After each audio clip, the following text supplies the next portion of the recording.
Alright guys, we're back.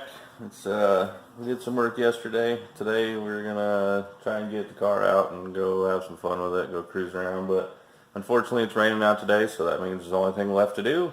We're gonna keep working on the motor. So the goal for today is we want to get all the valve train out. We're gonna have, by the end of this video, I want to have all the valve train out and actually have the cam out. That way we can take a look at the bearings, take a look at the cam, we can better inspect some other parts of the engine. Now we are going to be replacing most of it, the lifters, probably the push rods, probably the springs, but anyways, we're going to get after it. I'm going to do a quick time lapse tearing this down. I can show you here. We got to get the valve covers pulled off. We're going to take this engine cover right here off so we can get down to the lifters and all that, and then all these front accessories we're going to get pulled off. So sit tight. I'm going to do a real quick time lapse of tearing all that down, and then I'll slow things down a bit when we go to pull the rockers, the lifters, all that, and then eventually we're going to slide that camshaft out. So I've never done this before. This is kind of my favorite work, is when diving into stuff you've never done before. It's the best way to learn. So I don't know if we got to pull anything off the back for that cam, but we're going to find out. So sit tight.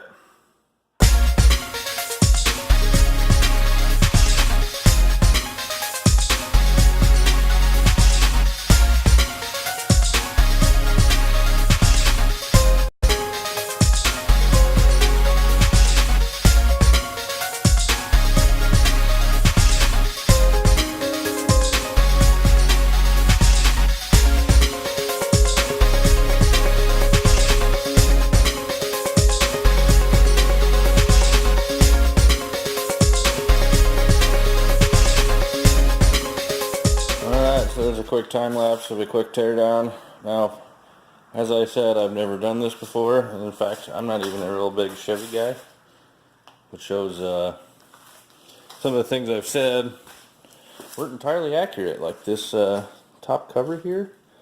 Now, I was under the assumption that you could pull this cover off and gain access to the lifters all through here, because I've built quite a few power stroke engines. Actually, you can access all of it right through the head. Well, obviously, as you can see with this guy, and as some of you probably already knew and called me out on it in one of the previous videos when I was talking about pulling that cover off to get the lifters, you can't actually get to anything in there. I don't even know what the point is of having that open, because you can't do anything at all.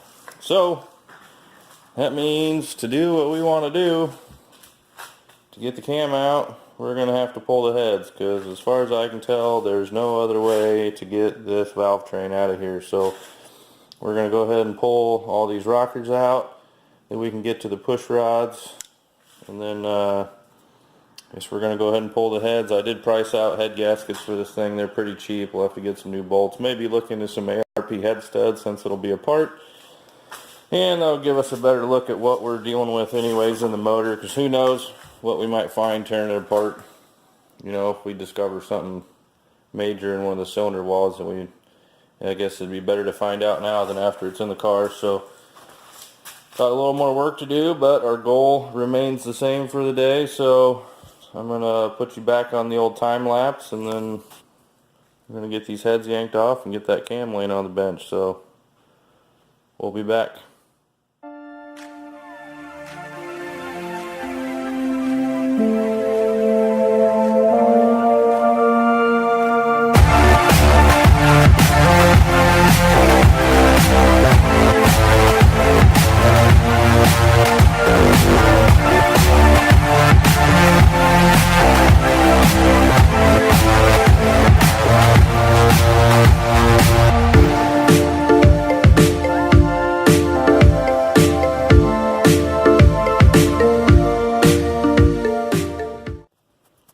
Alright guys, we got her tore down. That didn't take long.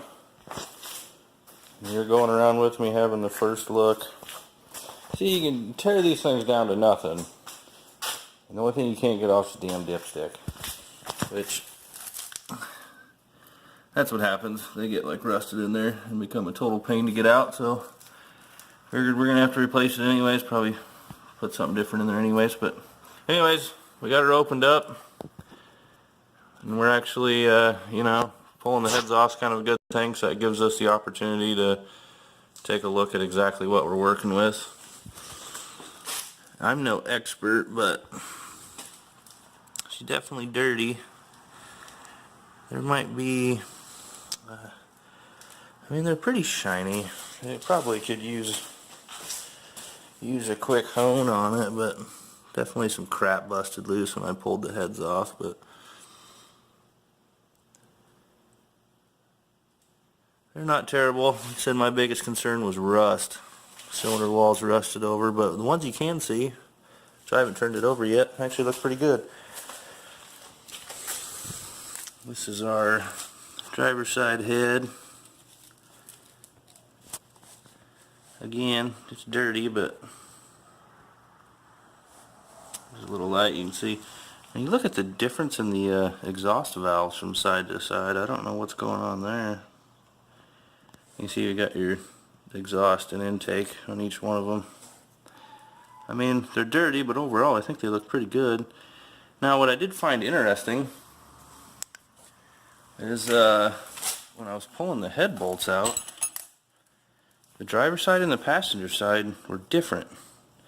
This is just a pile of bolts and stuff I've been taking out, but I don't know if you can tell the difference or not if you look. If I can hold it right. This was one side, but on the passenger side, I used one socket and I came over to the driver's side and it didn't fit. So obviously one of these heads has been off, and I'm pretty sure these are torque-to-yield bolts, so I'm not going to reuse them. Maybe there was a revision or update that came out and the bolt size changed or something, but I'm guessing somebody had one of the heads off of this thing at one point, but who knows? But yeah, overall it doesn't look terrible.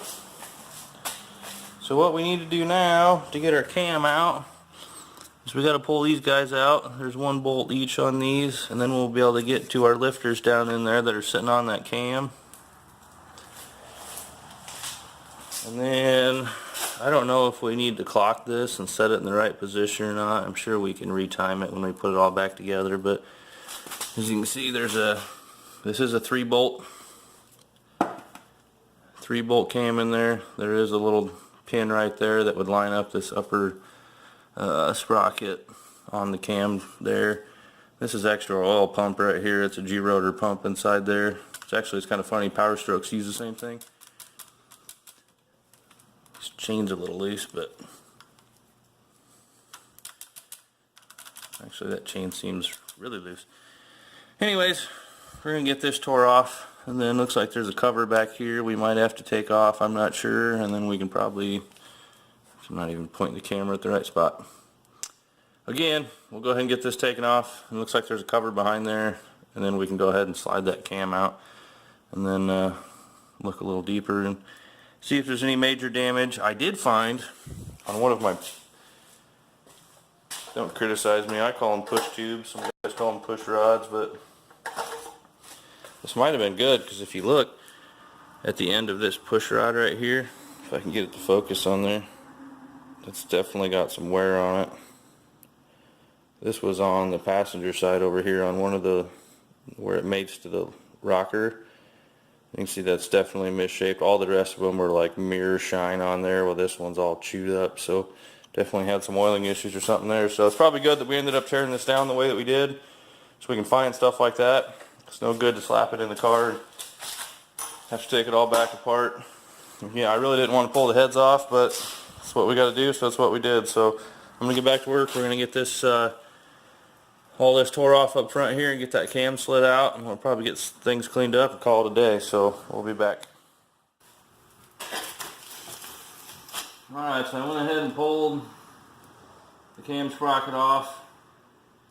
It's kind of interesting, but yeah, it's got that one dowel pin in it. And then again, there is a timing mark on there, but we really don't have to worry about that right now. Little spider living in here. Not anymore. Anyways, pulled these 3 bolts out, and then I pulled the 4 bolts out to hold on this really fat Batman symbol looking plate, which I'm sure holds the cam in. See, we got looks like a little seal in there. I'll have to pay attention to stuff like that. Oh, get you in trouble real quick. I did pull all the lifters out and everything. Everything looked good there. Look at that. Looks like we can just slide this bad boy right out of here.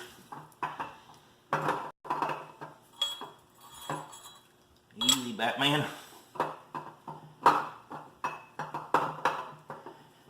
Takes a little finesse to get her to slide through, but those bearings feel nice and tight. Come on. Should be one more, I think.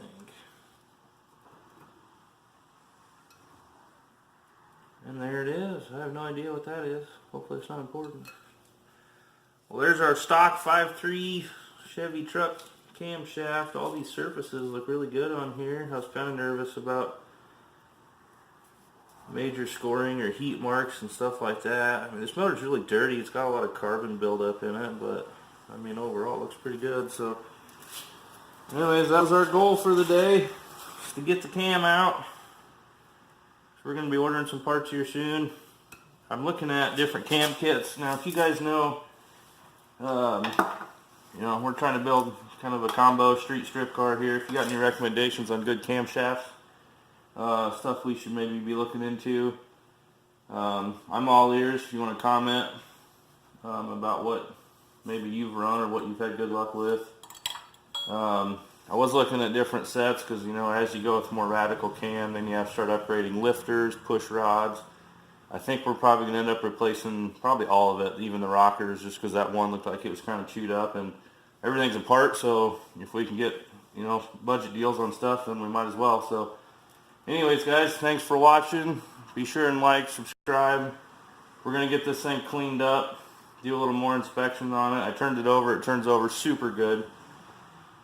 So I think for now, I'm going to get it wrapped up and keep it as clean as possible, given how dirty it is.